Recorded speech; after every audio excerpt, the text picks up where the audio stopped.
the door that shouldn't exist. The house was perfect.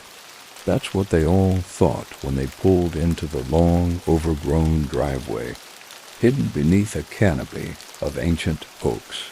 The sprawling Victorian-style house was the kind of place you'd expect to see in a magazine. If it weren't for the peeling paint, the broken shutters, and the oppressive silence that surrounded it. "This place is awesome," Carter said, stepping out of the car with a wide grin. His dark hair was damp with sweat from the drive, and his sunglasses perched on top of his head. "Look at this porch. We're gonna party so hard this summer." "Awesome?" Lucy scoffed, crossing her arms. Her long blonde hair was tied back in a messy bun, and her face was already twisted with suspicion. "It looks haunted." "Well, yeah," Carter said, raising his eyebrows. "That's what makes it awesome. It's not haunted," Brandon added, rolling his eyes. Tall and athletic, Brandon was the natural leader of the group, the guy who made plans and expected everyone else to follow. He hoisted a heavy duffel bag over his shoulder and started toward the door. "It's just old. We got a deal on it because it's off the grid. No cell service, no neighbors, no distractions. Just us." "Great," Lucy muttered. "I think it's kind of cool," said Holly, the quietest of the group. She adjusted her round glasses and smiled faintly. Holly was Brandon's younger sister, and the only reason she'd come along was because Brandon had insisted. "We'll have stories to tell when we go back to school." "And if it sucks," Carter grinned, "we'll just drink until it doesn't." The final member of the group, Ryan, climbed out of the back seat. He ran a hand through his dark curls and studied the house with a critical eye. Ryan was the skeptic, the guy who always looked for the logical explanation. "We'll see how long we last," he said quietly. Brandon unlocked the door, and it creaked open with a groan that echoed through the empty halls. Dust floated through shafts of weak sunlight that filtered through cracked wind. The air smelled stale, like wood rot and mildew. "Well," Carter said, stepping inside, "this is definitely the place where we all get murdered." "Shut up," Lucy said, shoving him aside. The house was massive 3 floors, an attic and a basement. Most of the furniture was covered with white sheets, and the floors were warped with age. The ceilings were high, and the faded wallpaper was peeling in long strips. The staircase was dark wood, winding upward into shadows. "We'll clean it up tomorrow," Brandon said. "Tonight we celebrate." They unpacked their things, picked rooms, and by nightfall they were sitting in the large living room, drinking beers and laughing around a flickering fireplace. "It's got character," Carter said, raising his bottle in a toast. Lucy leaned back against the wall, her eyes half-lidded. "It's got mold." "Come on," Brandon said. "Try to enjoy yourself for once." Lucy rolled her eyes. "Fine, but if any ghosts show up, I'm out." They drank late into the night. The sound of their laughter echoed through the old house. Somewhere around midnight, Ryan stretched and stood up. "I'm gonna get another beer," he said. He wandered toward the kitchen, the floor creaking beneath his feet. On his way back, he passed the basement door and stopped. It was open. Frowning, Ryan stepped closer. He swore the door had been closed earlier. Slowly, he pulled it open wider. The stairs descended into blackness. "Hey," he called out. "Did anyone go into the basement?" No one answered.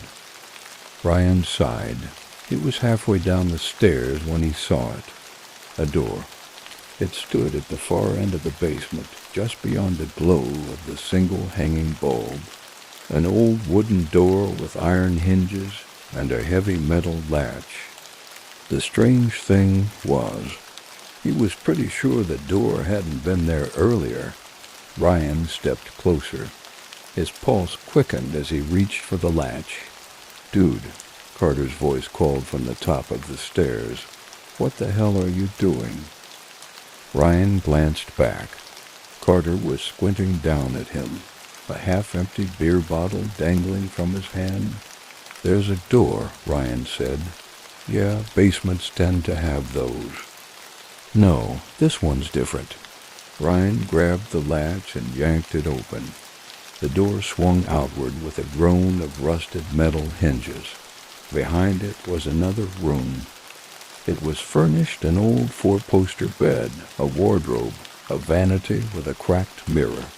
The walls were lined with faded floral wallpaper, and the smell of dust and old wood filled the air. "Whoa," Carter said, coming down the stairs. "This is weird. Did you see this before?" Ryan asked, "Doc?" Carter shook his head. "Nah, definitely not." Ryan stepped inside. His footfalls echoed unnaturally. He ran his hand along the wardrobe. The wood was smooth and polished, like it had been cleaned recently. "What is this?" Ryan murmured, ... A faint whispering sound echoed through the room. Carter's face paled. "Did you hear that?" Ryan spun toward the door. "Yeah." The whispering grew louder, more distinct. A woman's voice. "Help us." Ryan and Carter exchanged a panicked look. They backed toward the door only to find it shut. "What the—" Carter lunged for the latch and pulled. It wouldn't budge. Ryan hammered his fist against the wood. "Guys," he shouted, "let us out." No answer. The whispering became a low murmur of overlapping voices. The mirror over the vanity fogged up, and slowly a message appeared. "Stay with you, see." Carter stumbled back, breathing hard. "Ryan, what the hell is happening?" Ryan's breath quickened. His hands shook as he grabbed the wardrobe, trying to pull it open. But it was stuck. "Help yous," the voices screamed. The door behind them creaked open slowly, painfully, and through it stepped a man. He was tall, pale, dressed in an old-fashioned suit. His eyes were sunken, his face ashen, his mouth curled into a thin smile. "You shouldn't have opened the door," the man said softly. Ryan grabbed Carter's arm and pulled him toward the exit. They ran, bursting out of the room and stumbling back into the basement. Behind them, the door slammed shut with a deafening crash. They raced up the stairs and into the main room, panting and sweating. The others stared at them with wide eyes. "What happened?" Brandon demanded. Ryan shook his head, still gasping for breath. "There's something down there." Lucy's eyes narrowed. "What are you talking about?" "We're not alone," Carter said, his voice shaking. A loud bang echoed from the basement.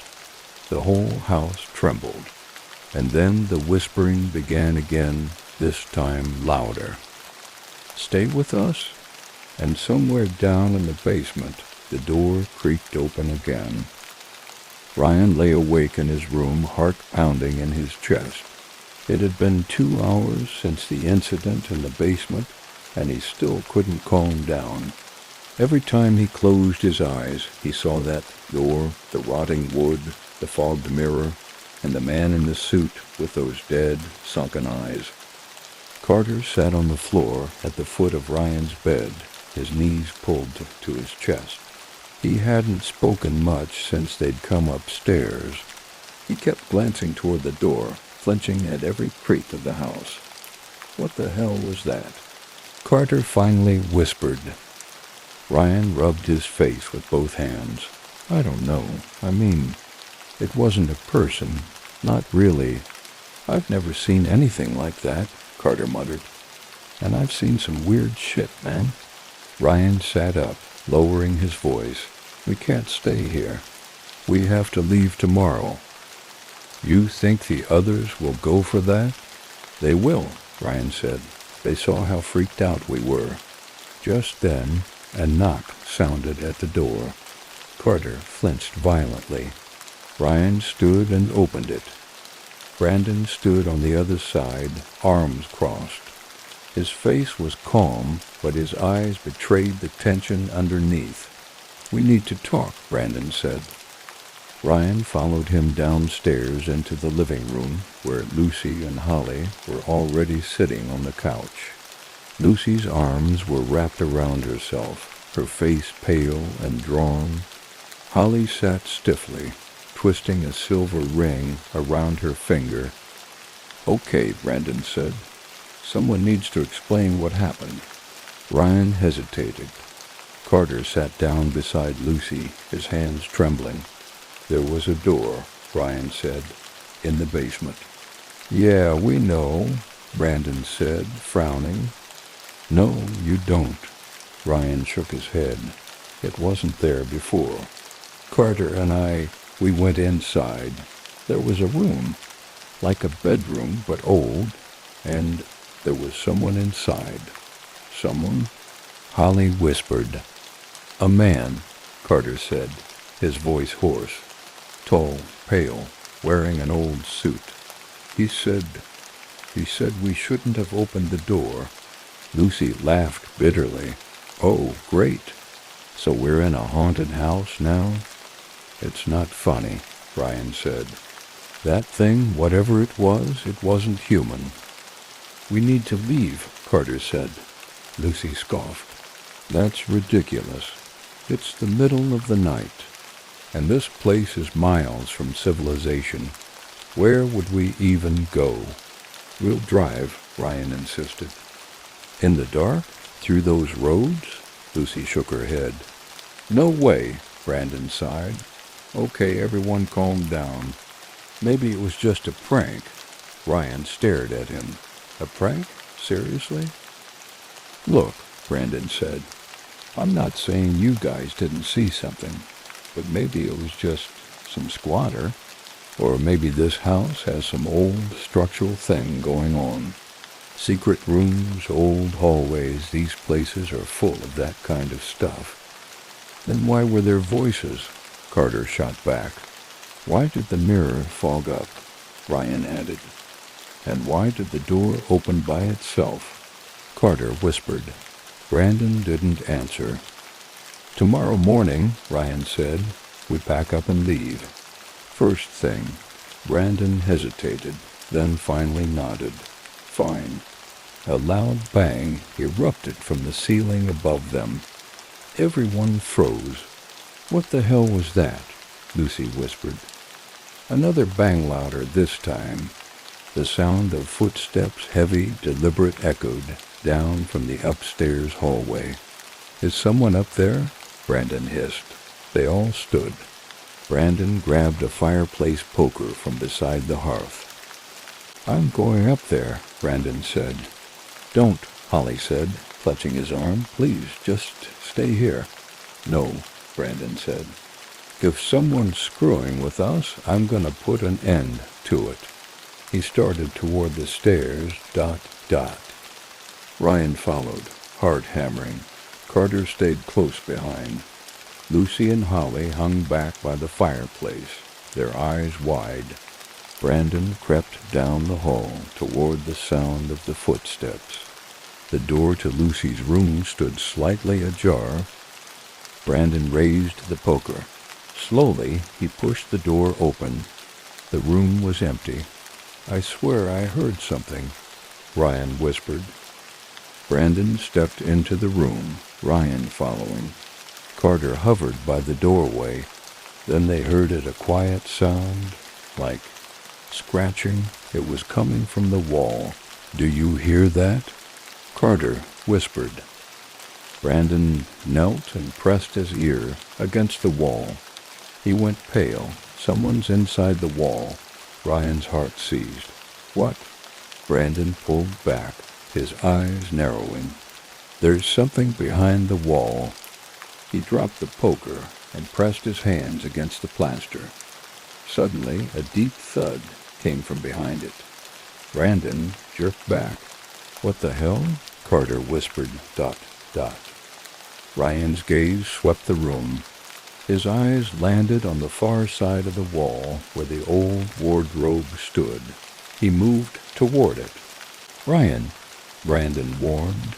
Ryan ignored him. Slowly, he opened the wardrobe. Behind the row of coats, there was another door, small and wooden with the same iron latch as the basement door. No? Ryan whispered. Brandon stepped up beside him. That wasn't there before, Carter said. Ryan pulled the latch. The door creaked open.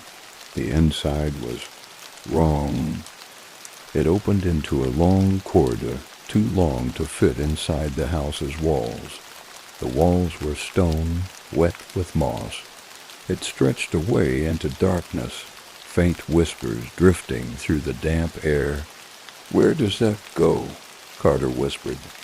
I don't know, Ryan said. Brandon picked up the poker. Only one way to find out. You can't seriously be thinking of going in there, Lucy said from the hallway. Brandon took a step toward the doorway. Wait, Ryan said. We need to think about this. Brandon shook his head. We already crossed the line. You really think this is going to stop unless we figure out what's going on? Ryan hesitated.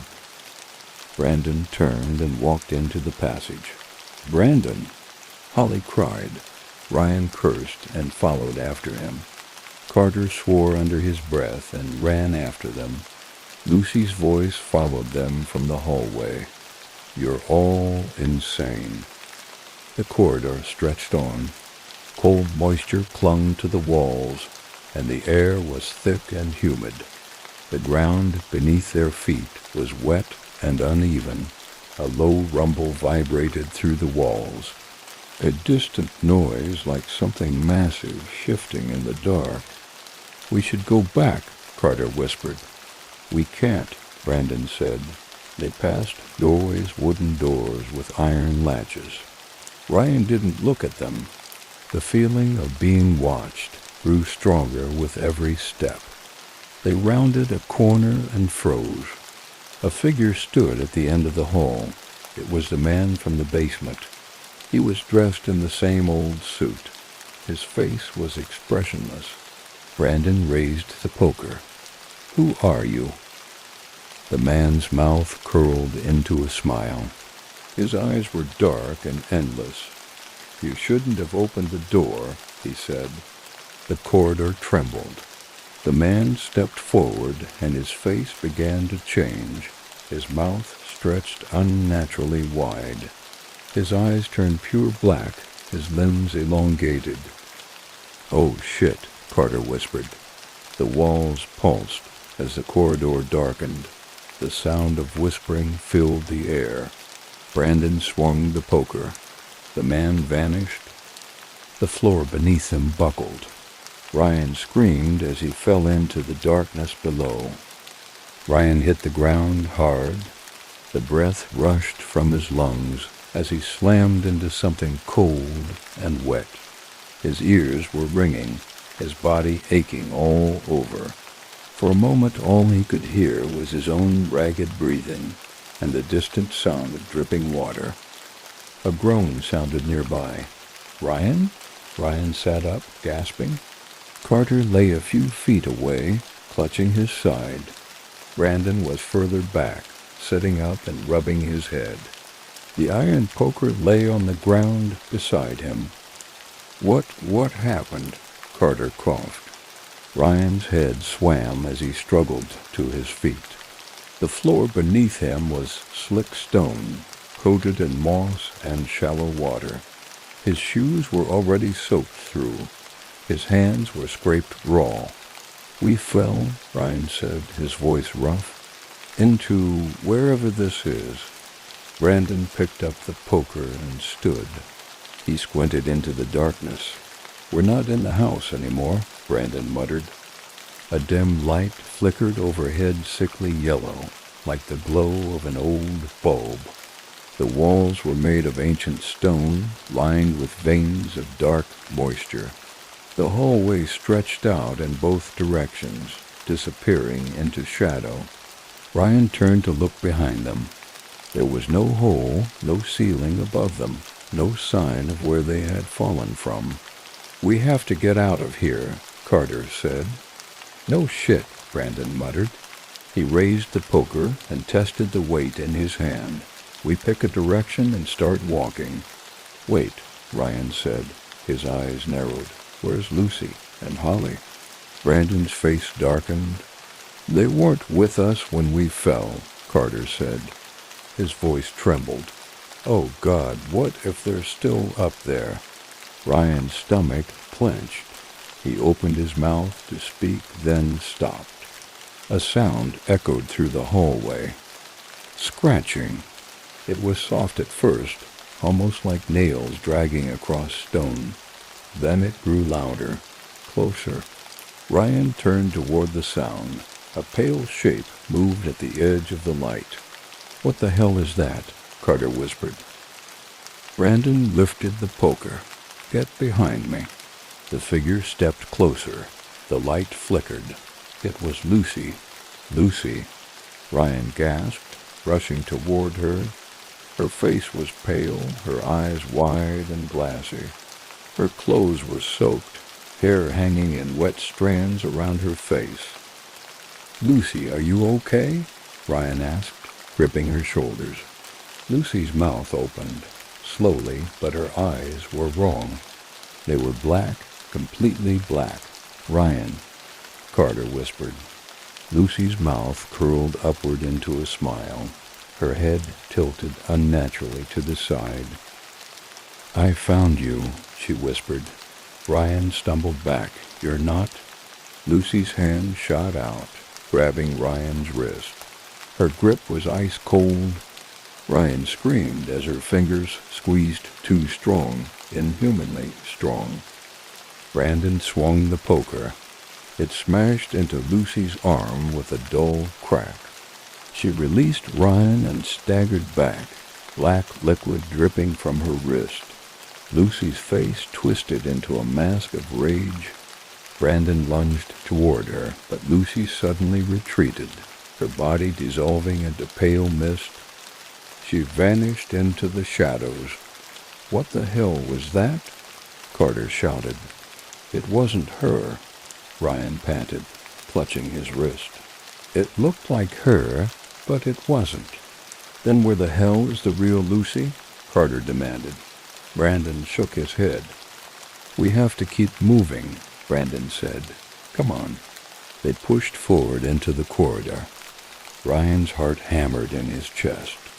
His wrist throbbed where Lucy, or whatever it was, had grabbed him. "This place isn't real," Ryan muttered. "Oh, it's real," Brandon said. "But I don't think we're in our world anymore." They moved deeper into the stone corridor. The hallway twisted and shifted, unnaturally, corners bending in impossible directions, stairs leading downward and upward without logic. The light overhead buzzed and flickered. Ryan's shoes splashed through shallow puddles of water as they rounded a bend. Suddenly, Brandon stopped short. Ryan crashed into him. Brandon lifted the poker. "Do you see that?" Ryan followed his gaze, and his blood turned to ice. ... Ahead of them stood a massive iron gate. Behind it was a room, an enormous circular chamber lined with torches. At the center was a black stone altar. On the altar lay... "Oh my God," Carter whispered. "Holly." Her wrists and ankles were tied to the stone slab. Her head lolled to the side, her breathing shallow. Blood dripped from a gash on her forehead. Ryan ran toward the gate. "Holly!" He gripped the iron bars and shook them. They didn't budge. We have to get her out of there. Brandon scanned the wall. A rusty lever was mounted nearby. He grabbed it and pulled. The gate creaked and began to rise. They rushed into the chamber. Ryan knelt beside Holly, checking her pulse. "She's alive," he said, exhaling in relief. Carter stood at the edge of the room, glancing nervously at the walls. "We need to hurry." Ryan untied Holly's wrists. Her eyes fluttered open. "Ryan?" she whispered. I've got you," Ryan said. "Ryan?" Holly's voice was barely audible. "It's a trap." A soft rustling sound filled the chamber. Ryan's breath caught in his throat. From the shadows beyond the altar, figures emerged, pale, hollow-eyed, wearing suits and tattered dresses. Their mouths twisted into unnatural smiles. "Oh, shit," Carter whispered. Brandon lifted the poker. "Stay behind me." The figures advanced slowly at first, then faster. One lunged at Brandon. He swung the poker, smashing it across its face. The figure's head snapped back unnaturally, but it didn't fall. Ryan pulled Holly into a sitting position. "We have to move." Brandon smashed the poker into another figure's chest. "There's too many of them." Ryan lifted Holly to her feet. "Over there," Carter shouted, pointing toward a narrow tunnel at the far side of the room. They sprinted toward it. Brandon swung the poker, clearing a path. One of the figures grabbed Ryan's arm. He wrenched free and ran. They dove into the tunnel. The figures didn't follow. They stumbled down the corridor, panting. Ryan propped Holly against the wall. Her breathing was labored. "I don't understand," Carter said. "How did she get there?" "She was taken," Holly whispered. "By who?" Brandon asked. Holly's face was pale. "They took me," she said. "Dragged me down here. They were waiting for you." "Who?" Ryan whispered. Holly's eyes welled with tears. "The people who lived here," she said. Brandon stiffened. "That's not possible. This house was abandoned decades ago." Holly shook her head. "No," she said. "It's older than that. They've been here for centuries." Ryan's throat went dry. "Who are they?" Holly's eyes were glassy. "They were trapped here," she whispered, "until we opened the door." A low rumbling noise vibrated through the corridor. The stone walls trembled. "Oh no," Holly whispered. The sound of footsteps filled the air. Heavy, slow. A tall figure appeared at the end of the tunnel. It was the man from the basement. Ryan stood protectively in front of Holly. "Why are you doing this?" Ryan shouted. The man's mouth curled into a smile. "You opened the door," he said. Brandon lifted the poker dot. "Come on," Brandon growled. "Let's see what you've got." The man's head tilted unnaturally. "You don't understand," he said. The corridor darkened. "You didn't let us out," the man whispered. Ryan's heart seized. "You let something else in." Ryan's breath hitched in his throat. The man's eyes, if they could even be called that, reflected no light. They were pure black voids, swallowing the dim glow of the tunnel's flickering lights. His twisted smile widened unnaturally. His head cocked to the side, the bones in his neck making a sickening crack. Behind him, more figures emerged from the darkness, pale, hollow-eyed. Their lips curled into identical, inhuman smiles. "You don't understand," the man repeated, his voice low and hollow. "You opened the door. You let them in." Ryan took a step back, shielding Holly with his body. His heart pounded so hard it hurt. "Stay back," Brandon growled, stepping forward with the iron poker raised. The man's smile widened. You think that will stop us? Brandon swung. The poker smashed into the side of the man's head with a heavy crack. His head whipped to the side, but then slowly he straightened, the twisted grin never leaving his face. The sound of bones realigning echoed through the tunnel. Wrong move, the man whispered. His hand shot out unnaturally fast, too fast. He grabbed Brandon's arm and twisted. Brandon screamed as the poker clattered to the floor. His knees buckled. Ryan lunged forward, slamming his shoulder into the man's chest. It was like hitting a wall, but it worked. The man stumbled back, releasing Brandon. Carter grabbed Brandon under the arm and hauled him to his feet. We have to go, Carter shouted. Ryan helped Holly up. Come on. They ran. The tunnel twisted and shifted beneath their feet. The walls felt like they were closing in. More figures emerged from the darkness, some with gaping wounds and rotted skin, others looking freshly dead. Ryan's mind raced, his legs burned. Holly's breathing was weak beside him. A shape appeared ahead, a tall black door set into the stone wall, the same door from the basement. There, Ryan shouted. He and Carter threw themselves against it. It didn't budge. Shit. Ryan slammed his fists against it. Open. From the shadows behind them, the man's voice echoed. There is no escape. Ryan turned and his heart nearly stopped.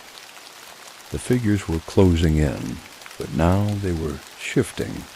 Their faces stretched and twisted, features blending and reforming into something monstrous. Long fingers curled into sharp claws. Mouths stretched into unnatural smiles. Black sludge dripped from their lips. We are home, the man said. And so are you. Ryan slammed his hands against the door again. Open. Brandon stumbled toward him, clutching his arm. His face was pale. They don't want us to leave. Ryan's eyes widened. No, he whispered. They don't. A sound filled the tunnel. Scratching, soft at first but growing louder. The figures' heads twitched in unison. The man's smile faltered. That's not possible, he whispered.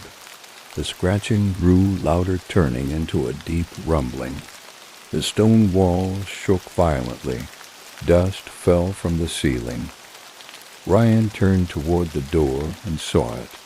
A crack appeared down the center. Light poured through from the other side. The man's eyes widened. No, he said. You can't. The crack widened with a loud snap. Suddenly, Lucy was there. Her pale, wide-eyed face appeared through the gap.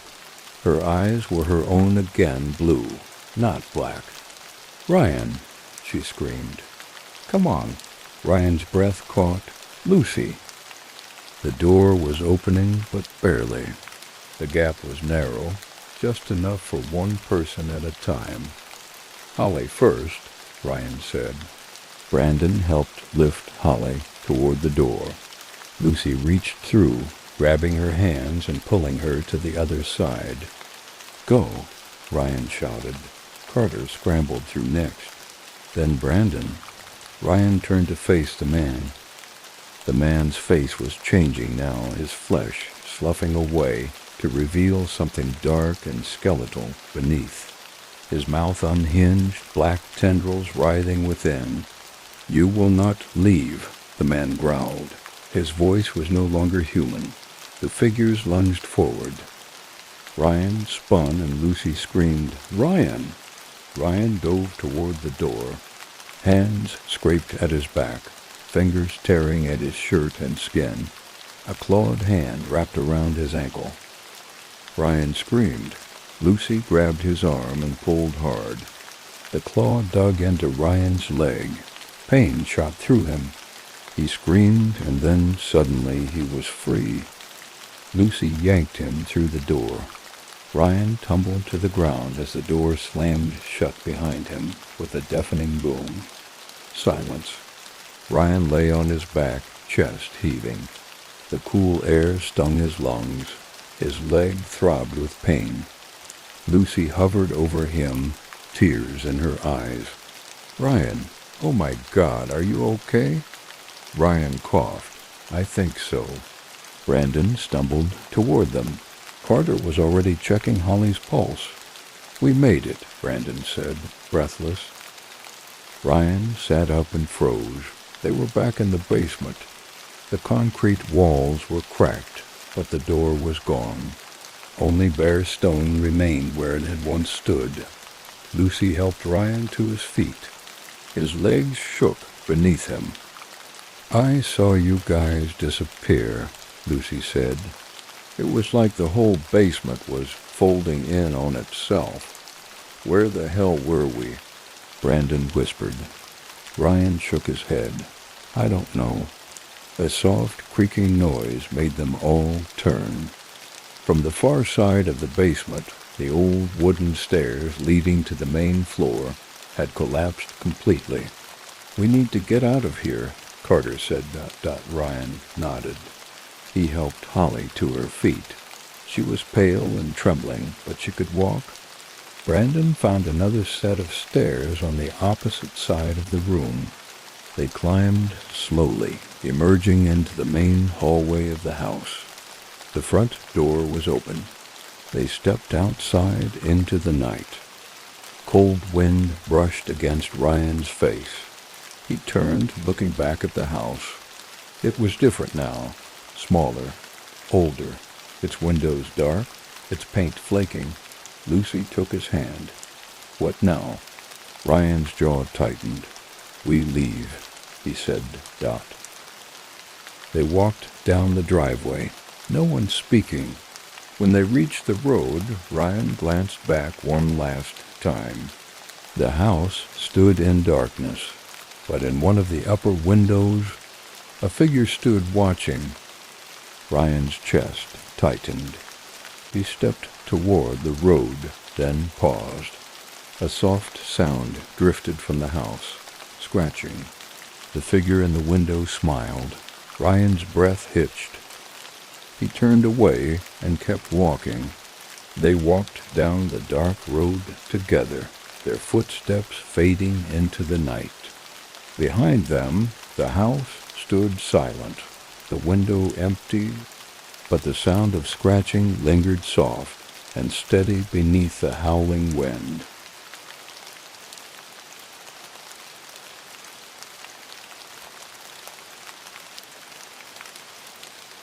The Lighthouse That Calls. It started with a phone call. Dr. Emily Carter had been working as a marine biologist for almost 10 years, but when the department head called her into his office with a strange offer, she knew something was off. She sat in a worn leather chair across from Professor Harding, a balding man with sunken eyes who rarely smiled. "Emily," he said, steepling his fingers, "I have an assignment that requires someone with your expertise." Emily frowned. "Where?" "East Hollow Island," Harding said.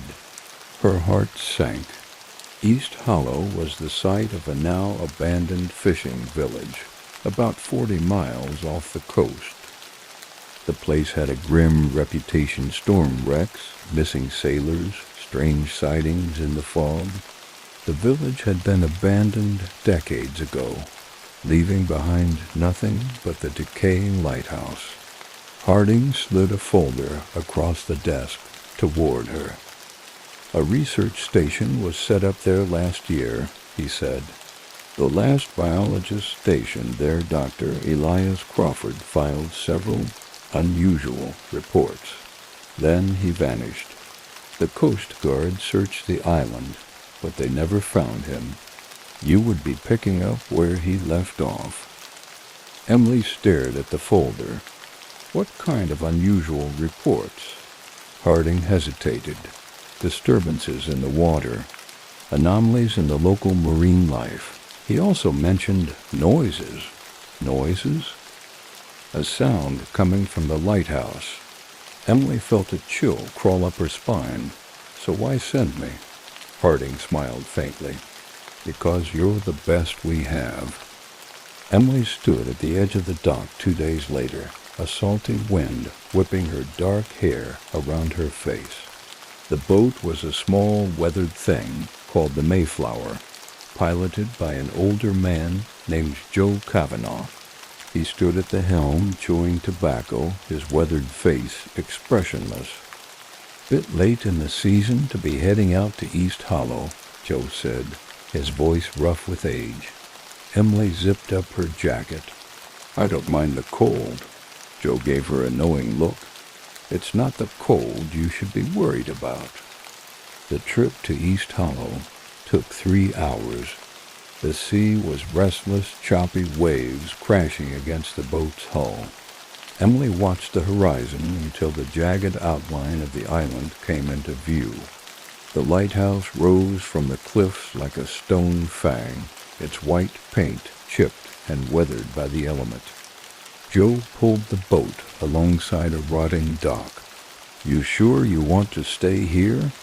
Emily slung her duffel over her shoulder. I've got a job to do. Joe's gaze darkened. If the light comes on, don't answer it. Emily frowned. What do you mean? Joe shook his head. Just be careful. The research station was a small building perched on the edge of the cliff near the lighthouse. Inside it was cramped but functional, a bunk bed, a small desk with a radio, and a refrigerator stocked with supplies. A collection of Dr. Crawford's notebooks sat stacked on the desk. Emily flipped through one. The writing started out neat and clinical, but gradually grew more erratic. A low hum beneath the waves. The light turned on again last night. I saw something moving at the edge of the rocks. It knows I'm here. Emily set the notebook down and rubbed the chill from her arms. Outside, the sun was already setting. She decided to inspect the lighthouse before it got dark. The lighthouse stood at the top of a narrow, rocky path. Its door was slightly ajar, swaying in the wind. Emily stepped inside, the smell of salt and mildew heavy in the air. The spiral staircase stretched upward, disappearing into shadow. She climbed slowly, her footsteps echoing against the stone walls. At the top, the large glass chamber held the lighthouse's Fresnel lens. The machinery was covered in dust and rust, clearly inoperable. Then why had Crawford claimed it had turned on? Emily turned to leave when the light blazed to life. She stumbled back, shielding her eyes as the beam cut through the evening fog. What the hell? And at the edge of the rocks, something was moving. A dark shape, almost humanoid, emerged from the surf. Long, twisted limbs pulled it from the water. Its skin glistened under the moonlight like wet stone, its face hidden behind a curtain of dripping black hair. Emily stumbled back. The creature stepped onto the rocks, rising to its full height. Its chest expanded with a wet, rattling breath. Then its head slowly turned toward her. It was watching her. Emily turned and ran. Behind her, she heard the sound of claws scraping over rock and the heavy slap of wet feet against stone. She reached the research station and slammed the door shut, locking it. Her breath hitched as she leaned against the wall, trying to calm her pounding heart. Then the sound of scratching started. long nails scraping against the glass of the station window. Emily grabbed the emergency radio and turned the dial. "Mayday, this is Dr. Emily Carter. I'm on East Hollow Island. Something's out there. Static." Then, beneath the white noise, a soft sound. A voice. Emily. She dropped the radio and backed away from the window as the scratching intensified. "Emily, come outside." The light from the lighthouse swept across the beach. The figure was gone. Her trembling breath fogged the window. She turned toward the door only to see something pressed against the glass. A face, wet black hair, pale skin, completely white eyes. "Come outside. We've been waiting for you." Emily screamed as the window shattered. She woke up hours later, curled on the floor.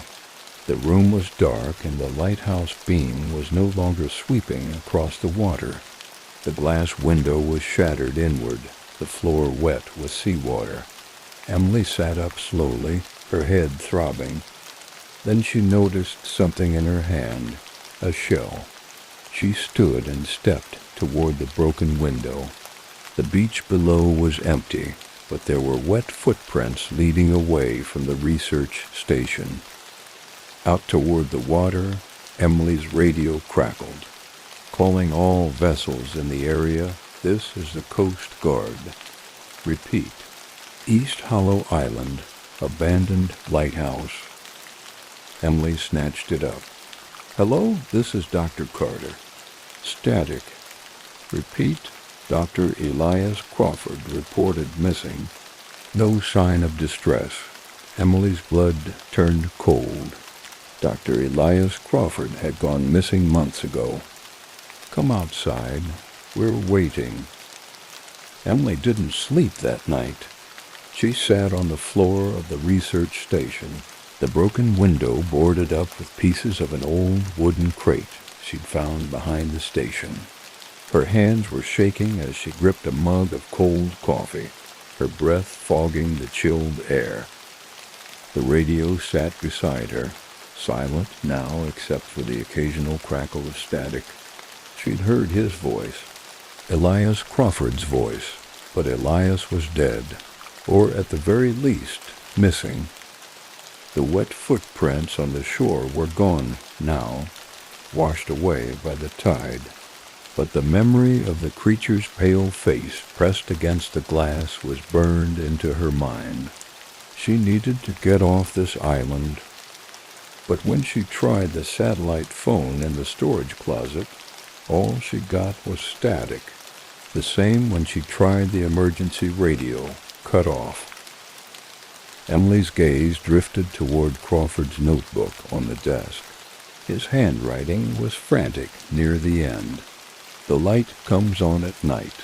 It's not broken, I tested the wiring. But it's not the mechanism turning it on, it's something else. Something in the water. I saw it last night. It was watching me. I think it knows my name." Emily slammed the book shut. She couldn't sit here and wait for whatever was out there to come back. She needed answers. And she knew where to look. Emily stood at the base of the lighthouse, the sea wind whipping through her hair as the sun struggled to break through the fog. The lighthouse door was still open from the night before.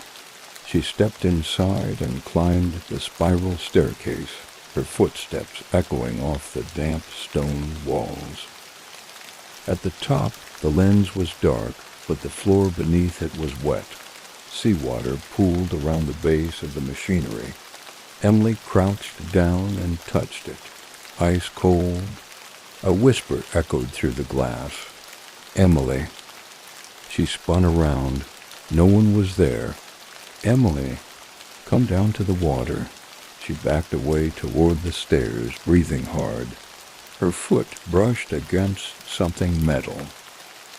A key. It was resting beneath the lens, rusted and old. She picked it up and turned it over in her hand. What the hell is this doing here? Her gaze drifted toward the far side of the lighthouse, where a trapdoor lay partially hidden beneath an old canvas tarp. Emily pulled the tarp back and lifted the door. A ladder descended into darkness. She hesitated, then started climbing down. The passage beneath the lighthouse was carved into the bedrock of the island. The stone walls were slick with moisture, and the air smelled of salt and mildew. The key in her hand seemed to pulse with a cold energy as she moved deeper into the tunnel. Faint sounds echoed ahead like breathing. Emily turned a corner and entered a large chamber. It was a vault. The walls were covered in strange carvings, spirals, and symbols that looked almost nautical. Rusted chains hung from the ceiling, and in the center of the room stood a stone altar covered in dried seaweed and barnacles. A sound behind her made her spin. Footsteps. A figure emerged from the shadows. Tall, gaunt, barefoot. His skin was pale and covered in deep fissures like cracks in dry clay. His dark hair hung in wet strands over his face. Emily took a shaky step back. Elias? He lifted his head. His eyes were glassy white, like milk. Emily, he said, his voice rough and waterlogged. You shouldn't be here. You're alive. I am now, Elias said.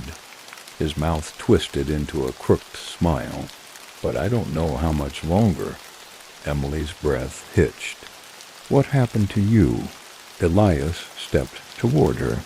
It woke up. What woke up? Woke up. He looked toward the altar. His eyes darkened. They call it the Old One. Emily shook her head. That's just a story. No, Elias whispered. It's real. Behind him, the wall pulsed. The stone surface rippled as if something was breathing beneath it. The carvings began to glow faintly with a pale green light. When the light turns on, Elias said, it's a signal. It calls to it. Emily swallowed hard. The thing beneath the island. The wall behind him shuddered violently. A low groan rolled through the chamber. Elias's eyes widened. We have to leave. Suddenly the wall burst open in a shower of rock and seawater. Something enormous pushed through. A shape twisted in the gloom. Glimpses of black, rubbery skin and long, spindly limbs flashed in the green light. Rows of teeth curled inward like a lamprey's mouth. A cluster of lidless eyes stared in multiple directions at once. Run, Elias screamed. Emily turned and sprinted toward the tunnel, Elias behind her. The ground shook as the creature tore through the stone, its limbs writhing and slapping the walls. The tunnel narrowed, and Emily nearly slipped on the wet stone as they fled upward. Go, go, Elias yelled. Emily burst through the trapdoor and collapsed onto the lighthouse floor. Elias followed, slamming the door shut behind him. They ran down the stairs 2 at a time and out into the open air. Emily glanced over her shoulder as the lighthouse shuddered. The creature's limbs pressed against the glass walls of the lantern room, warping the metal frame. Then the light switched on. A blinding beam of white light cut through the fog, sweeping over the water. Emily clutched Elias's arm. What's it doing? It's calling to the others, Elias said. Others? A low groan rose from the water below. Emily's eyes widened as more shapes began rising from the waves. Dozens of them. Long limbs, pale, glassy eyes, sharp teeth. Oh, God! Elias grabbed her arm. We have to stop it. Emily shook her head. How? Elias's expression hardened. We destroy the lighthouse. What? How? We overload the mechanism. The generator in the basement? Emily's heart hammered. That could kill us. It's that or die here, Elias said. Take your pick. Emily swallowed hard, then nodded, ... They ran toward the research station. Behind them, the lighthouse continued to pulse with light. More shapes were crawling onto the rocks. In the station, Elias yanked open a hatch in the floor, revealing the backup generator. He flipped a series of switches and ripped the safety casing off the... You have to pull it when I say. What are you going to do? Emily yelled. I'm going to draw them in. What? Elias grabbed her wrist. His eyes were calm despite the terror unfolding outside. You can't stop it without a sacrifice. No, Elias. He let go and ran toward the lighthouse. Elias. The beam of light suddenly intensified, burning brighter than the sun. The creatures screamed, covering their faces as they lurched toward the source of the light. Ah! Now, Elias shouted from the top of the lighthouse. Emily grabbed the fuse and yanked it free. The generator exploded. A wave of heat blasted through the station. The lighthouse shuddered, then erupted in a blinding flash of white light. Emily shielded her eyes as the creatures screamed. When the light faded, the creatures were gone. The lighthouse stood silent, black smoke curling from the shattered lantern room. Emily ran toward the wreckage. Elias, he was gone. Huh? The sea was calm now. The fog was clearing. Emily collapsed to her knees, tears burning her eyes. Far off in the distance, beneath the waves, she thought she heard the echo of Elias's voice. Emily, Emily sat on the rocky shore, her arms wrapped around her knees. The broken remnants of the lighthouse loomed behind her, silhouetted against the dawn sky. The sun was climbing over the horizon, painting the water in hues of pale gold and soft gray. Elias was gone. The creatures were gone too, at least. She hoped they were. The lighthouse had exploded in a brilliant burst of white light, and the grotesque figures that had crawled from the sea had vanished beneath the waves. But the sea was still, too still. The silence felt unnatural. Emily's gaze drifted toward the water. Small waves lapped at the rocks. Just beneath the surface, dark shapes moved slowly, too large to be ordinary fish. Her breath hitched as one of them rose slightly from the water, a pale, smooth head with no discernible features except for two black, lidless eyes. It disappeared beneath the surface before Emily could fully process what she'd seen. ... She sat there for a long time, the cold seeping into her bones. Then, slowly, she stood. Her legs felt unsteady as she climbed the hill back toward the research station. The building was a wreck. The force of the explosion had shattered most of the windows, and the metal siding was scorched black. The emergency generator was a twisted hunk of steel and burnt wires. The radio, however, was intact. Emily sat down and switched it on, her hands trembling. A burst of static filled the room. Then, after a moment, "This is the Coast Guard. We've received your distress signal. Respond if you can hear us." Emily's throat tightened. "This is Emily Caldwell. I need help." "Emily, you're coming in faint. Can you clarify your location?" She glanced toward the broken lighthouse through the window. "North Haven Island, near the old lighthouse. It's gone now." There was a long pause on the other end. "We're sending a team to retrieve you, Emily. Sit tight." Emily closed her eyes, resting her forehead against the edge of the desk. Her breathing slowed, but her heart kept hammering in her chest. They were sending help? She was going to get out of here? But she wasn't sure if it was over, because the light, despite the explosion, was still there. 3 hours later, the rescue boat bobbed just off the rocky shore. 2 Coast Guard officers climbed out and waded toward her. "Emily Caldwell?" one of them asked. Emily nodded. "Yes." The officer's face softened when he saw the state of her dirt-streaked skin, torn clothing, and the haunted look in her eyes. "Let's get you out of here." They helped her into the boat. As they motored away from the island, Emily watched the lighthouse recede into the distance, or at least what was left of it, ...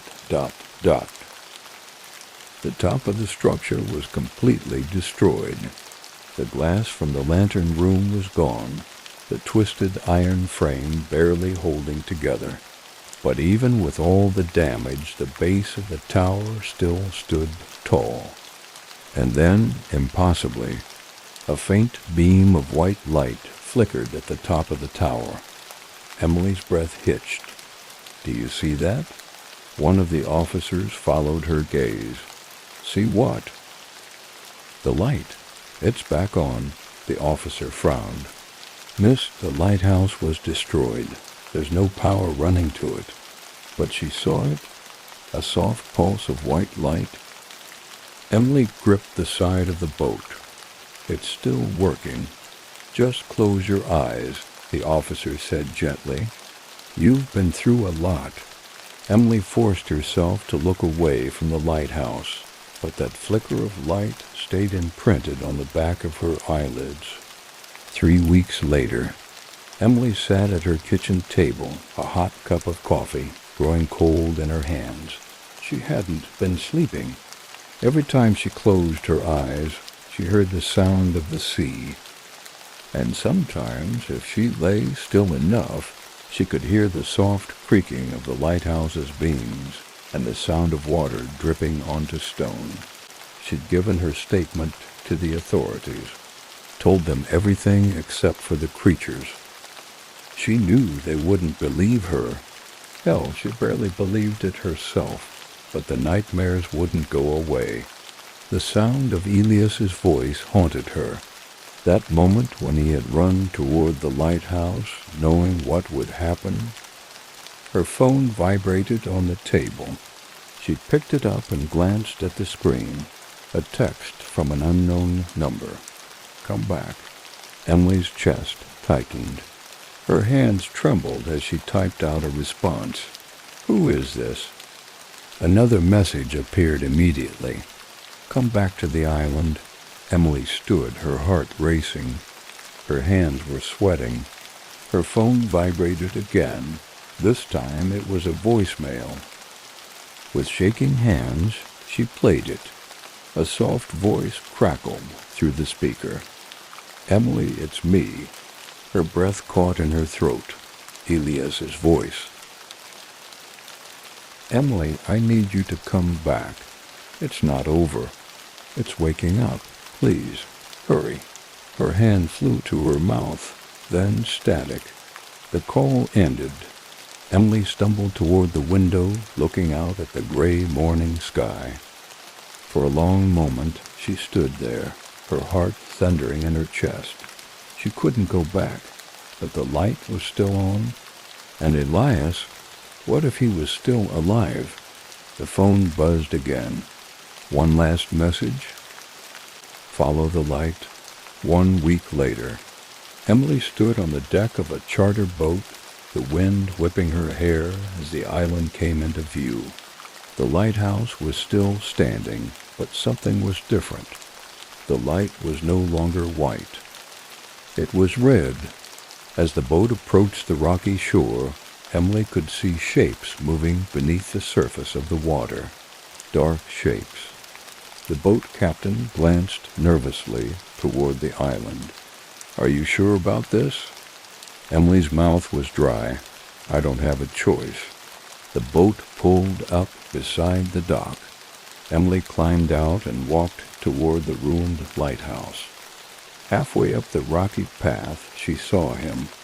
Elias stood at the base of the tower, barefoot, his dark hair plastered to his face by the sea wind. He smiled faintly. "You came back." Emily's breath hitched. How are you alive?" "I never left." Elias held out his hand. Emily hesitated, then reached for him. His hand was cold. As they walked toward the lighthouse together, Emily glanced toward the water. ... The dark shapes beneath the waves were rising. Their pale heads broke the surface. Dozens of them. ... Elias smiled. "You always belonged here, Emily." The door to the lighthouse creaked open. Emily's heartbeat quickened. Inside, the red light pulsed steadily. She took one step forward, then another. The sea roared behind her, and the lighthouse swallowed her whole ... Emily's feet hit the cold stone floor of the lighthouse with a hollow echo. Elias's hand was still wrapped around hers, his grip firm but unnaturally cold. The heavy wooden door shut behind them with a deafening boom, plunging the room into near darkness. Only the red glow from the lantern room above provided any light, casting shifting shadows across the walls. Emily's breath came in ragged gasps as her eyes adjusted. The circular walls of the lighthouse were damp with moisture, streaked with dark lines that resembled veins. The air was thick with the briny scent of seawater and something else, something rotten. Elias's hand tightened around hers as he led her toward the spiraling staircase that wound upward. The steps were slick beneath her feet, covered in algae and salt deposits. The red light overhead pulsed in slow, steady beats, like the rhythm of a heartbeat. "You said you needed help," Emily whispered, her voice barely audible over the distant sound of waves crashing outside. Elias smiled faintly without looking back at her. "I do." They climbed higher. The sound of the sea grew louder, a deafening roar that seemed to vibrate through the stone walls. And beneath it, Emily could hear something else, a low, deep sound, like the distant bellow of a whale, except wrong. She hesitated on the steps. "Elias, what's up there?" His grip tightened painfully. The truth. Emily's stomach turned. Her pulse hammered in her ears. I think I should go back." "You can't," Elias said softly. "It's already begun." Suddenly a dark shape moved at the edge of her vision. Emily flinched. A pale hand curled around the railing above her long, thin fingers with webbed skin stretched taut between them. A figure pulled itself over the edge of the stairs. Its head was smooth and bulbous, with two large black eyes that reflected the red light from above. Its mouth gaped open, revealing rows of needle-thin teeth. A low, guttural sound issued from its throat as it began to crawl down toward them. Emily screamed and tried to pull away, but Elias held fast. "Don't fight it," he whispered. Emily tore free from his grasp and stumbled backward. The creature lunged, but Elias moved between them. "No," Elias said sharply. His voice was calm, commanding. "She's not ready yet." The creature stopped, its head cocked unnaturally to the side, and after a moment it slithered back into the darkness. Emily backed down a few steps. "What the hell is going on?" "You've always belonged here, Emily," Elias said, turning toward her. His face was calm, serene. "You've been called since the day you were born." Emily's hand flew to her mouth. "What are you talking about?" Elias smiled faintly. "The lighthouse called you. You're part of it. We're all part of it." Emily shook her head. "No, I'm leaving. I'm done." "You don't understand." Elias stepped toward her. "You've already crossed over." Emily's breath hitched. She stumbled down the steps, her heart slamming in her chest. "No," she whispered. "No, I didn't." "You stepped through the light," Elias said. His expression darkened. "There's no going back." Emily reached the bottom of the stairs and bolted for the door. She yanked on the handle. It didn't budge. Behind her, she heard Elias's footsteps approaching. "You can't leave now." Emily turned. Elias stood on the stairs, his face cast in deep shadow by the pulsing red light. His eyes were black, now glossy and empty. His skin was beginning to change, the texture shifting to something wet and slick. "The others are waiting," he said softly. A noise came from outside, a wet scraping sound. Then the pounding began. A hand white and boneless lapped against the window. Another one followed, then another. Dozens of pale hands crawled over the glass, leaving smears of brine and dark fluid. A face pressed against the glass, a grotesque, distorted face with lidless black eyes and a mouth stretched into a silent scream. They were trying to get in. Emily backed away. "Let me out." "You're part of the ritual now," Elias said. His voice had changed, lower, more guttural. Emily grabbed the nearest object, a heavy brass lantern, from the floor and hurled it at the window. The glass shattered. Cold air and seawater rushed in, spraying Emily's face with salt. The creatures outside screamed. Emily pulled herself through the broken window and tumbled onto the rocks below. Her arm exploded with pain as she hit the jagged surface, but she forced herself to her feet and ran. Behind her, the lighthouse groaned. The red light grew brighter, and the creatures were coming. They slithered down the side of the lighthouse, their pale bodies writhing unnaturally over the rocks. Some crawled toward her. Others slipped into the water and began swimming toward shore. Emily ran for the dock.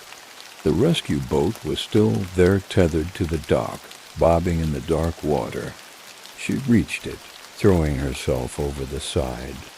Her hands fumbled with the motor as the creatures began to emerge from the water, their dark eyes shining beneath the surface. A hand wrapped around her ankle. She screamed and kicked. The creature's hand was ice cold, its grip impossibly strong. Emily grabbed a flare gun from beneath the bench and fired directly into the creature's face. It screamed and released her, sinking beneath the surface.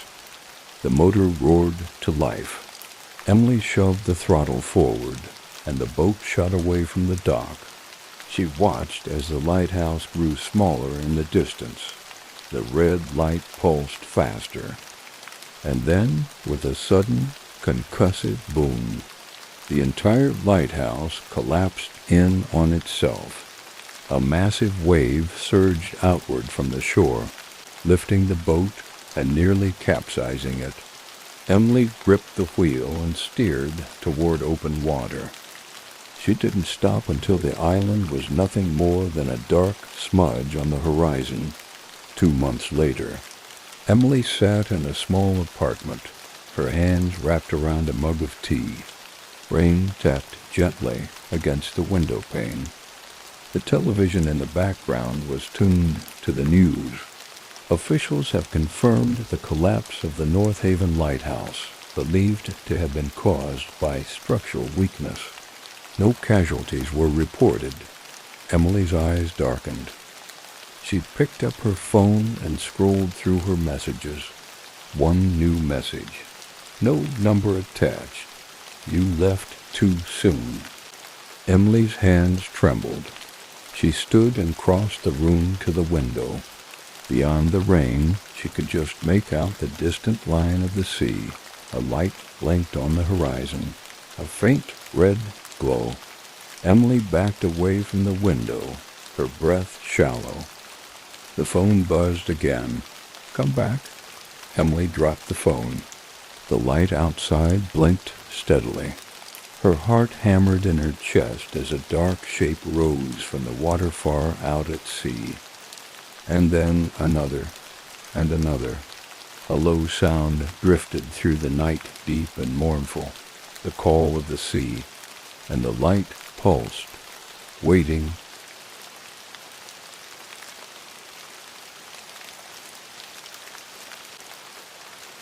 The town that disappears. I'm not sure why I chose to follow this particular lead. In my line of work, you get a lot of strange tips, people calling in about ghosts, UFO sightings, or government cover-ups. Usually it's nonsense, but this one stuck with me. Maybe it was the way the man's voice shook on the phone, or maybe it was the words he said right before hanging up. The town doesn't exist, but it's there. I'm Olivia Harper. I've been working as an investigative journalist for close to 10 years, mostly covering corruption, political scandals, and crime. I don't believe in the supernatural, or at least, I didn't. Not until I started digging into this story. It started with a single photograph that arrived in the mail. No return address. The photo showed an aerial view of a town I didn't recognize, small houses, a church steeple, a town square with a stone fountain in the middle. On the back was a single word written in neat block letters. Glenwood? I'd never heard of Glenwood. A quick search online turned up nothing. No town by that name in the state. No record of it existing at all. That should have been the end of it. But then I checked the maps. An old road atlas from the 1960s showed a small town named Glenwood, located somewhere in the central part of the state. It was marked on a few other old maps I found at the library, too, always in the same spot. But more recent maps? Nothing. It was like the town had been erased. I mentioned it to my editor, Sarah. She raised an eyebrow, but didn't tell me not to pursue it. Could be a ghost town, she suggested. Or maybe someone bribed a map company to wipe it off the books. But why? That's what you're going to find out, she said. So I packed my bags, rented a car, and hit the road. The drive took me through rolling hills and winding back roads. My GPS couldn't find Glenwood, so I had to rely on the old paper maps I'd photocopied. After about 3 hours of driving, I started to worry I'd made a mistake. Then I saw it. A hand-painted wooden sign at the side of the road. Welcome to Glenwood, population 763. I slowed the car. There was a narrow road leading into a valley, lined with tall, dark pines.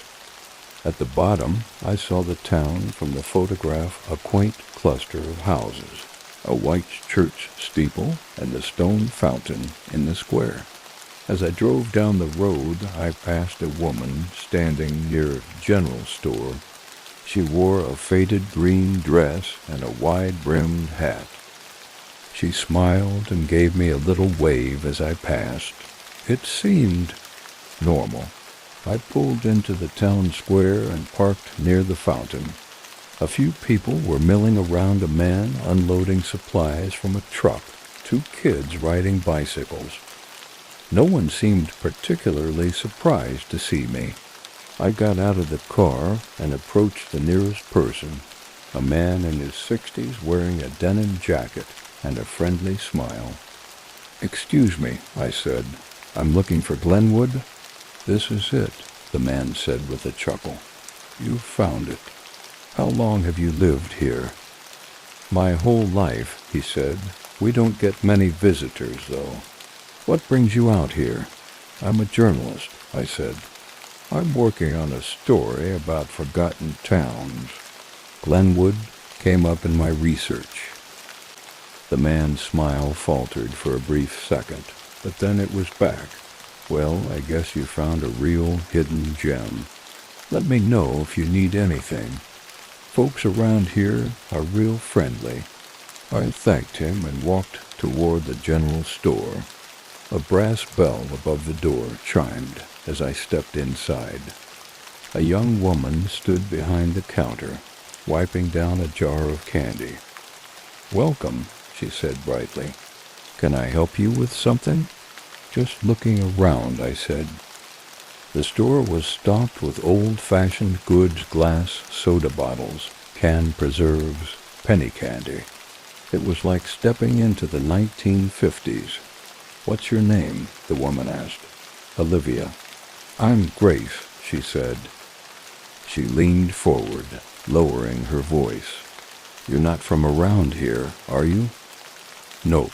First time in Glenwood." Grace's smile tightened. "You might want to be careful." "Careful?" She glanced toward the window where the man in the denim jacket was standing across the street, still smiling in my direction. "People here don't really like outsiders asking too many questions." I frowned. "I thought you said everyone was friendly?" Grace's expression darkened. "They are. Just careful." I thanked her and left the store. The afternoon passed uneventfully. I wandered through the town, snapping pictures of the old buildings and the stone fountain. Everyone I spoke to was pleasant, polite, but it felt off. Too polite, like they were rehearsing something. Around sunset, I checked into a small inn on the edge of town. The owner was a middle-aged woman named Mrs. Holloway, who wore her hair in a neat gray bun and smiled warmly as she handed me a brass key. "There's a curfew after dark," she said, "for safety." "Safety? Things happen sometimes," she said. "Like what?" Her smile didn't fade. "We don't talk about it." I lay awake that night, listening. At first, there was nothing, just the usual creaking of an old building. Then I heard it, scratching at the window. I sat up and stared toward the glass. A shadow passed across the window pane. I slid out of bed, heart hammering, and crossed the room. Slowly I lifted the edge of the curtain. A face stared back at me. White, expressionless skin stretched tight over a bald head. Its eyes were black and glossy, unblinking. Its mouth was parted slightly, and beneath the thin lips I could see rows of small, sharp teeth. I stumbled backward. The face disappeared. Footsteps scraped across the roof. Then silence. I didn't sleep the rest of the night. The next morning I went to the town hall. An older man sat behind the desk. He introduced himself as Mayor Clancy. He had a wide, toothy grin that never quite reached his eyes. "I'm working on a story about Glenwood," I said. "I was hoping to see some records." "Of course," Clancy said. He handed me a dusty ledger. I flipped through the pages. The handwriting was neat and consistent, births, deaths, marriages, all documented. But something was off. The names repeated. Same first names, same last names. Over and over again, stretching back for nearly a century. "Is this a mistake?" I asked. "No mistake," Clancy said. "Glenwood has a long history, but why are the same names repeated?" He smiled. "Glenwood likes to keep its families close." I suddenly felt cold. And how many families live here? Clancy's eyes glinted. Only the ones who belong. The door behind me shut with a soft click. I turned to see Grace standing there. Her expression was grim. "You should leave," she said softly. Clancy's smile widened. "I don't think she can," he said. I left the town hall and went straight for my car. I started the engine and hit the gas. The road wound through the valley. My hands shook as I gripped the wheel. Then I saw the sign, "Welcome to Glenwood, population 763. I slammed on the brakes. I turned the car around, driving back the other way. 5 minutes later, I passed the sign again. Welcome to Glenwood, population 763. My heart dropped into my stomach. I was trapped. My hands were shaking as I gripped the steering wheel. My heart was thundering in my ears. I couldn't have passed the sign twice. I turned the car around again, speeding down the winding road away from Glenwood. The pines blurred past as I pushed the gas pedal to the floor. This time I kept track of how far I was going, counting the seconds, the bends in the road, the landmarks, a faded red barn, a twisted oak tree with dead branches, a small stone wall covered in ivy. I passed them all, and then, just as I began to feel like I might actually be escaping, the road curved, and there it was. "Welcome to Glenwood, population 763. "No," I whispered. I slammed on the brakes, the car skidding on the loose gravel. I put it in reverse, backing up until the sign disappeared from view. Then I floored it, speeding straight ahead. Another curve, the sign again. "Welcome to Glenwood, population 763. I screamed and pounded the steering wheel. I cut the engine and climbed out of the car, breathing hard. The town lay ahead of me, nestled in the misty valley beneath the shadow of the mountains. The church steeple rose high above the rooftops, and the town square was dotted with the same townspeople I'd seen yesterday calmly going about their business. I stumbled back toward the road, scanning the tree line for a hidden turnoff, a gap in the brush, anything that might explain what was happening. But there was nothing. A soft cough behind me made me turn. Grace stood at the edge of the road, her pale blue dress fluttering slightly in the breeze. "You can't leave," she said softly. I took a step toward her. "Why not?"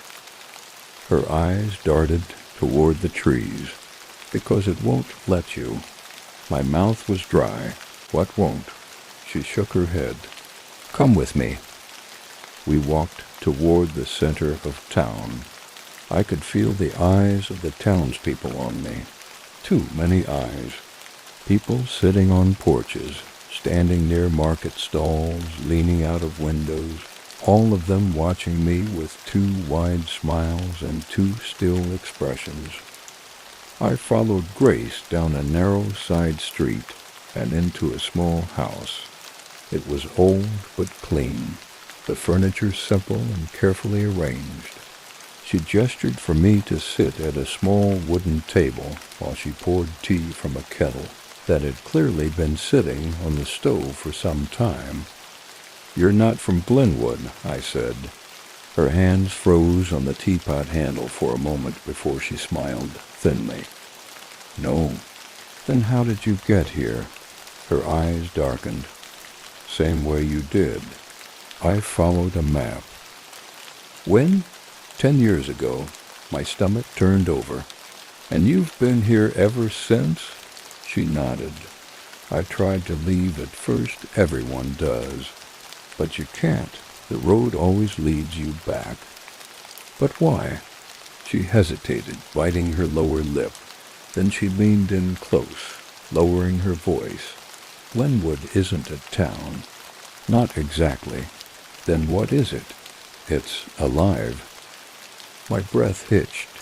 Alive? She nodded. The town is part of it. The land, the houses, the roads, they're not real. Or maybe they are, but not in the way we understand. Glenwood wants to keep things, and once you're here, it won't let you go. My mind raced, trying to make sense of it. What about the people? Grace's expression darkened. Some of them were like us outsiders, people who wandered in, but over time, the town changes them. Changes how? She took a deep breath. It takes pieces of you. First your memories, then your thoughts, until finally you've become part of it. I remembered the repetition of the names and the records at the town hall, the repeating patterns, the births and deaths that never made sense. It's absorbing them, I whispered. Yes, and the mayor? The people in charge? They aren't in charge. They're just extensions of the town itself. Extensions? The mayor, the shopkeepers, the people walking around, they're like puppets. Pieces of Glenwood controlled by it. That's why they always smile. Why they don't get angry. They don't have to. They belong to the town. I shivered. But why are you different? Grace's gaze turned sharp. Because I'm not part of it. Not yet. Not yet. I've been holding on fighting it. But it's getting harder. Her eyes darkened. I think the town is starting to take me. Then why haven't you left?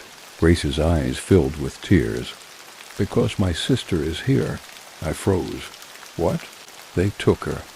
The town took her. And if I leave, I lose her forever.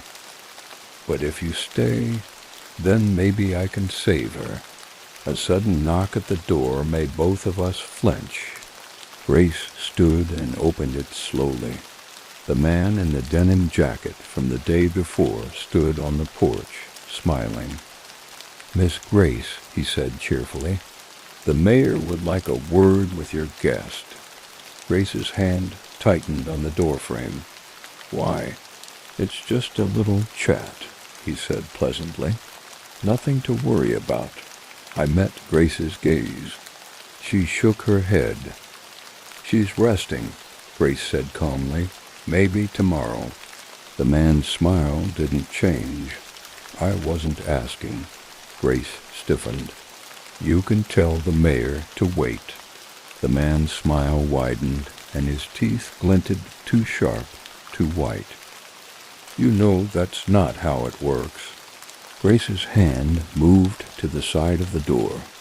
A long, thin carving knife rested on a nearby shelf. She slid it into her hand. I said, she repeated slowly, maybe tomorrow. The man's smile faltered for the first time. His gaze shifted from the knife to Grace's face. Then he took a step back, tipping his hat. Have a pleasant evening, he said, and walked away. Grace shut the door, locking it. They're getting bolder, she muttered. What happens if I don't go? I asked. Her eyes met mine.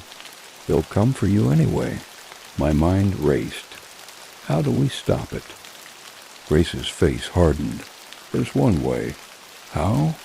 We have to cut off the town's connection to the outside. How do we do that? We destroy the center of Glenwood, the heart of it. What is the heart? Her jaw tightened. The well beneath the fountain.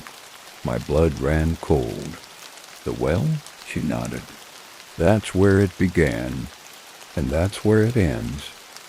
And what happens if we fail? Grace's expression turned bleak. Then Glenwood takes us, and we become part of it. Grace took a small satchel from a drawer, pulling out 2 glass bottles filled with clear liquid. Gasoline, she said. You've planned this before? I've tried before, she said darkly, but I didn't have help. I grabbed the other bottle and followed her to the back door. "Are you ready for this?"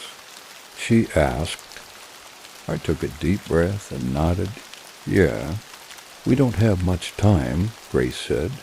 "The town knows we're coming, and if it stops us, then we die." We exchanged a grim look. Then we stepped outside and headed toward the square. The shadows beneath the trees seemed to stretch toward us. I heard whispers in the dark, words I didn't understand.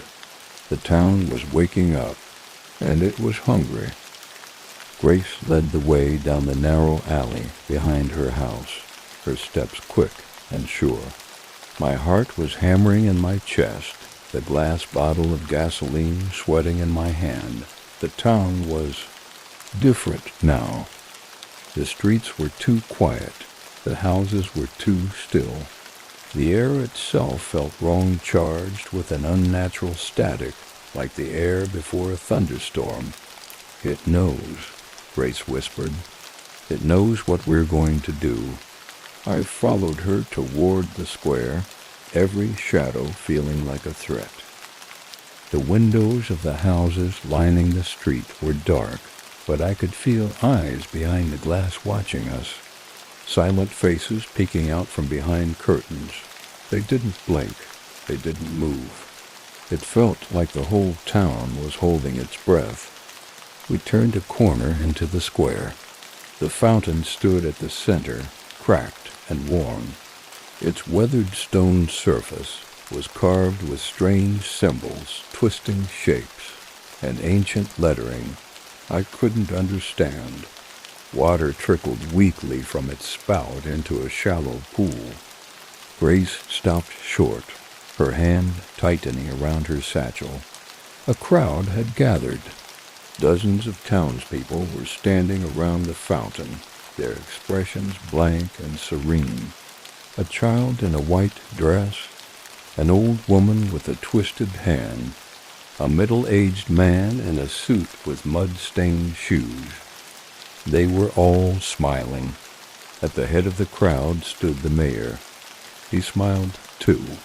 "Evening, Grace," he said pleasantly. "Evening, Miss Sutton." My stomach twisted. "Going somewhere?" the mayor asked, stepping toward us. His tone was polite, almost playful. Grace's grip tightened on the bottle. "Get out of our way." The mayor's smile sharpened. "Now you know I can't do that." "We're ending this," Grace said. "Tonight." The mayor chuckled. "You really think you can destroy the town's heart?" He shook his head. "Grace, you've lived here long enough to know how this works. You can't kill what doesn't want to die." "We'll see," she said coldly. The mayor's smile faltered slightly. "You're making a mistake?" "Maybe," Grace said, "but I'm willing to risk it." "You don't have to do this," the mayor said softly. "Glenwood takes care of its own." "That's the problem," Grace replied. The mayor sighed. "Suit yourself." Then he stepped aside. The crowd parted, leaving a clear path to the fountain. My heart was thundering in my chest. "Why are they letting us through?" I whispered. "Because they know it's not going to work," Grace said, her voice grim. We stepped forward, cutting through the crowd. The people smiled at us as we passed, warm, friendly smiles that didn't reach their eyes. The fountain loomed ahead. I could see the faint shimmer of the water, smell the moss growing along the stone. Grace knelt at the base of the fountain, pulling a box of matches from her bag.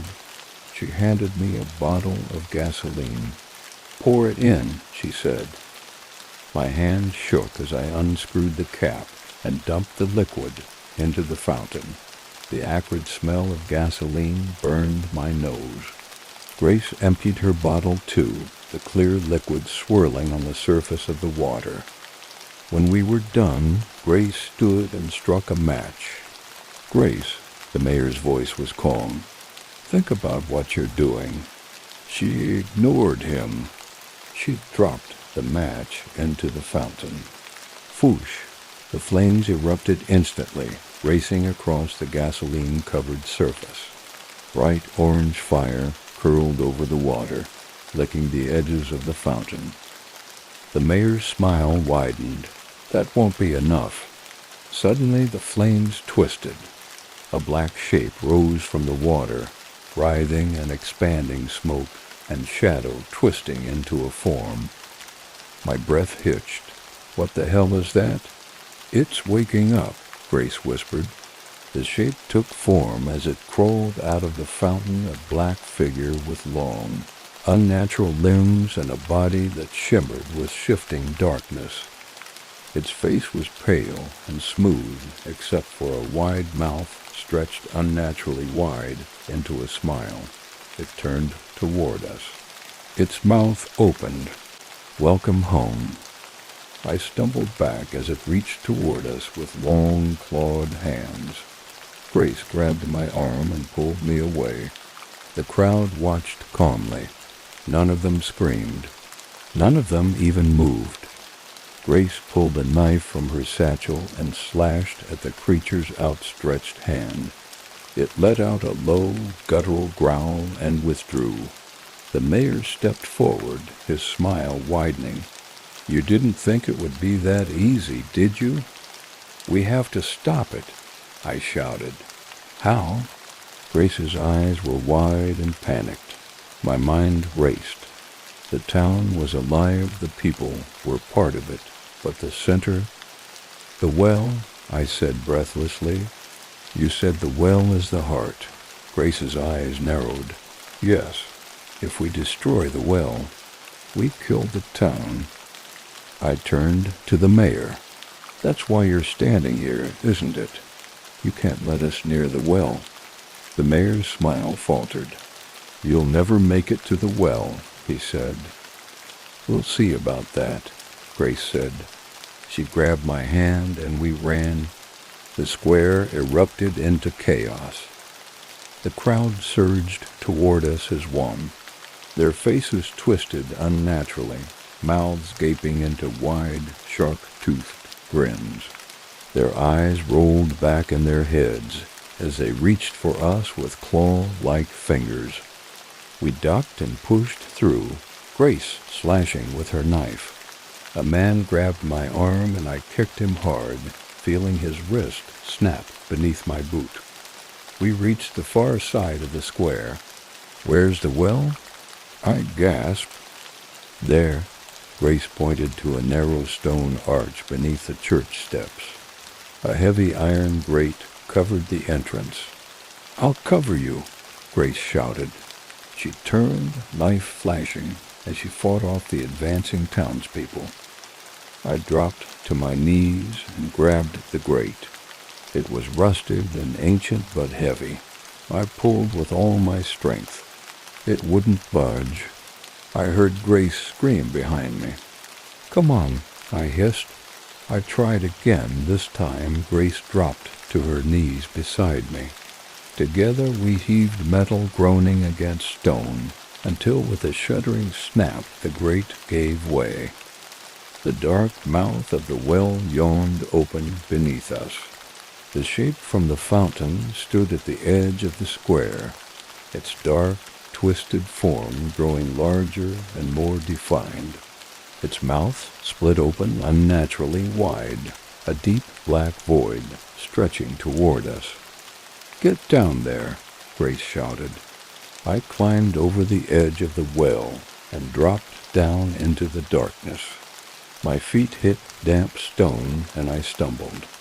Grace followed behind me, landing hard. The inside of the well was lined with dark moss and smooth stone. The air was thick and damp. At the bottom of the well, I could see it, a pulsing black mass, the heart of the town. Burn it, Grace shouted. I pulled out my lighter, flicking it open. My hands were shaking as I lit the wick and threw it into the dark mass. For a second, nothing happened. Then, boom, The mass erupted into white-hot fire. The walls of the well shuddered, and above us I heard an ear-piercing shriek as the creature from the fountain dissolved into smoke. The town itself seemed to scream. The walls of the well cracked. "We need to get out of here," Grace shouted. We scrambled up the wall as the stone beneath us collapsed. Grace reached the top first and pulled me over the edge.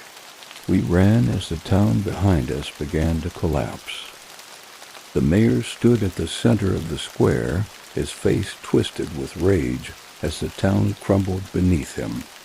"You fools," he hissed, but his voice faded beneath the roar of falling stone. We didn't look back. We just ran. We didn't stop running until we reached the edge of the town. Grace and I stumbled onto the cracked asphalt of what had once been a road, gasping for breath. My legs felt like they were about to give out, my chest burning with every frantic inhale. Behind us, Glenwood was collapsing. Buildings trembled and sank into the ground as the dark shape that had risen from the fountain evaporated into the night sky like black smoke. The square caved in on itself, the well at its center glowing with unnatural white fire as the heart of the town burned. And yet, the mayor still stood in the middle of the destruction.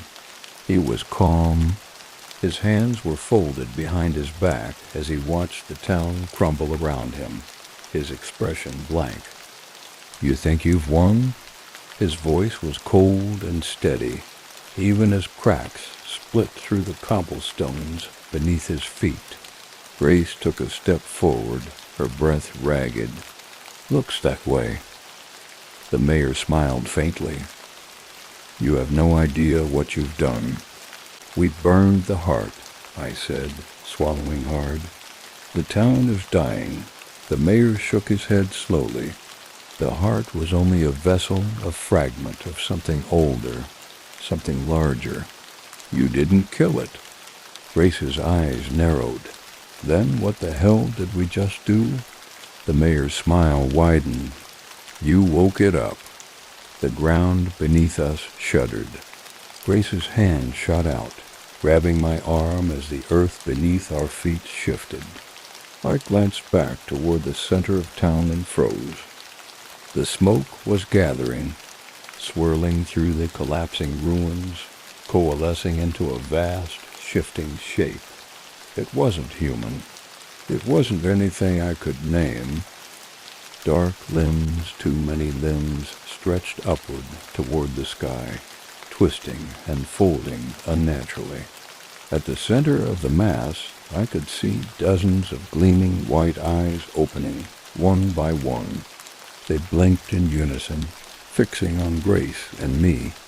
A sound filled the air. It wasn't a scream or a growl. It was more like a deep, vibrating hum that resonated in my chest and made my teeth ache. "I told you," the mayor said softly. "Glenwood is alive." Grace took a slow step back, her hand slipping into her jacket and closing around the handle of her knife. "Run," I whispered. The ground beneath our feet split open. Thick, black roots pushed upward from the earth, snaking toward us.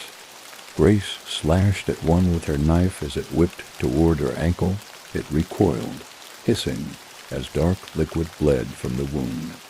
The mayor's smile widened. "You can't fight it." "Watch me," Grace hissed. I grabbed her arm and pulled her away as more roots erupted from the ground. They lashed toward us, writhing like the limbs of some monstrous insect. "This way," Grace shouted. We sprinted toward the remains of Main Street, dodging around collapsing buildings. The dark shape behind us moved, sliding through the broken town like liquid shadow. Its gleaming eyes blinked lazily as it dragged itself closer. "It's following us," I gasped. Yeah, I noticed. Grace shouted. We rounded the corner near the old general store, what was left of it, and skidded to a stop, a dead end. The ground had split open, cutting off the road entirely. The jagged edge of the asphalt crumbled into a deep chasm that pulsed with dark light. Behind us, the creature's many limbs scraped across the cobblestones. "We're trapped," I said. Grace's face hardened. "No, we're not." She grabbed a broken plank from the ground and plunged it into the side of the building next to us. It held. "We can climb," she said breathlessly. I didn't waste time arguing. I grabbed the edge of the wall and pulled myself up, scrambling toward the roof. Grace followed right behind me. The creature let out a low growl. She made it onto the roof just as a black limb smashed into the side of the building beneath us, sending shards of stone and wood flying. "It's getting faster," Grace shouted. I stood and turned toward the town square. The mayor was still standing in the same place, calm, smiling, and suddenly I understood. "The mayor," I said. "He's the key." "What?" Grace shouted. "The town exists because of him. He's part of it." Grace's eyes widened. "Then we take him out." A deep, low sound echoed through the night. The creature was rising over the roofline, now, its pale eyes glowing. Its mouth, if it even had one, was opening wide, a dark, empty void. "No time," Grace shouted. I grabbed a loose chunk of stone from the roof and hurled it toward the mayor with everything I had. It struck him square in the chest. The mayor stumbled.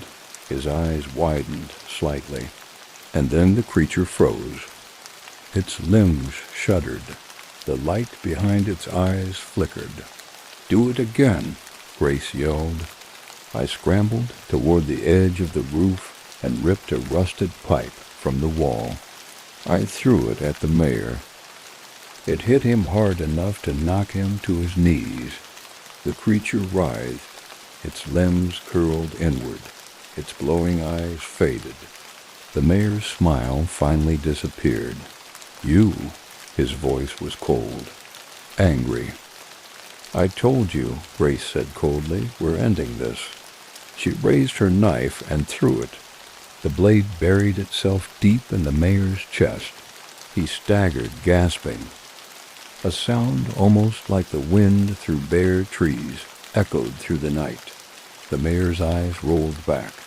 His body dissolved into black smoke, and the creature screamed. It collapsed into itself, a vortex of shadow and smoke. The buildings trembled. The ground beneath us split and roared. Then, silence. The town was gone. Grace and I stood on the cracked asphalt of what had once been Main Street. All that remained was an empty stretch of road surrounded by forest. Grace bent, clutching her knees. "We did it," she breathed. I sat down hard on the road, my legs shaking. Grace dropped down next to me. That was intense, I managed. Grace laughed weakly. "Yeah, we're going to need therapy." A long moment passed before Grace said quietly, "Thank you for not running." I looked at her. "You didn't run either. Guess we're even." We sat there, breathing hard, until the sound of a car engine echoed in the distance. Headlights appeared through the trees. A sheriff's car pulled onto the road. The driver rolled down the window. "You kids okay?" Grace's face darkened. "Define okay." They never found Glenwood. It was gone, vanished without a trace. The sheriff didn't believe us. He said there had never been a town there. No records. No maps. Nothing. Grace and I left together. We didn't talk about Glenwood after that, but sometimes at night I'll wake up and feel like I'm being watched. Sometimes I see a stretch of road on the horizon that shouldn't be there. And sometimes I hear the mayor's voice in my dreams. You can't kill what doesn't want to die.